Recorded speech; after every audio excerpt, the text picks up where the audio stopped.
बिस्मिल्लाहिर्रहमानिर्रहीम। अल्लाहुम्मा सल्लि अला मुहम्मद व आले मुहम्मद। पैगम्बर अकरम सल्लल्लाहु अलैहि वसल्लम की 38वीं वसीयत हज़रत अबू ज़र ग़फ़ारी रिज़वानुल्लाह तआला अलैह को, और ये मौजू है नमाज सतून दीन है।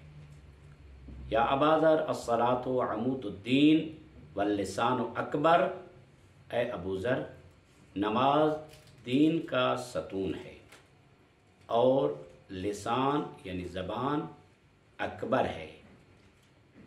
वस्सदक़तु तमहुल ख़तीअह वल लिसानु अकबर, और सदका ख़ताओं को माफ़ कर देता है, गुनाह को माफ़ कर देता है, ख़ता को माफ़ कर देता है, महव कर देता है। वल लिसानु अकबर, और लिसान इससे अकबर है। तो इसका माना क्या है? असल में फरमाना ये चाहते हैं कि नमाज दीन का सतून है, लेकिन नमाज किस वक्त नमाज?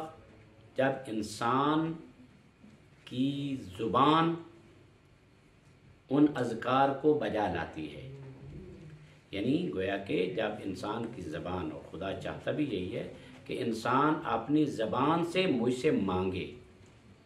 ज़बान जब उसकी सालिम है तो खुदावंद मुताल से जब मांगता है तो ज़बान सबब बनती है कि इंसान नमाज अदा करता है, नमाज के अज़कार अदा करता है। तो नमाज के अज़कार ज़बान से अदा होते हैं। नमाज के अज़कार तकबीरतुल इहराम को अदा करता है, सूरह फातिहा को अदा करता है, दीगर सूवर और अज़कार को अदा करता है। और इसी तरह जो सदक़ा है वो ख़तिया को मुआफ़ करता है, माफ़ करता है, और ज़बान उससे बड़ी है। क्या मतलब? एक ख़ता को माफ़ करने का एक ज़रिया क्या है? सदक़ा है।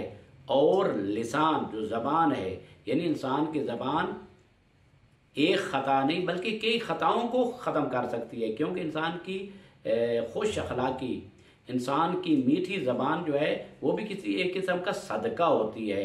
रिवायात में मौजूद है कि इंसान अगर किसी को मतलब सदका नहीं दे सकता, इस्तिताअत नहीं है, तो इस इंसान कम अज़ कम अच्छी ज़बान के साथ दूसरों के साथ कलाम करे। और ये बेहतरीन ज़बान और अच्छी कलाम के साथ कलाम करना दूसरों के साथ, ये भी एक किस्म का सदका होता है, और ये भी ख़ताओं को और गुनाहों को मुआफ़ करने का सबब बनता है। इस वजह से अगर जब सदका कहा गया कि सदका तमहुल ख़तिया है, तो लिसान इससे बड़ी है। तो सल्लल्लाहु अला मुहम्मद व आलिहि तय्यबीन।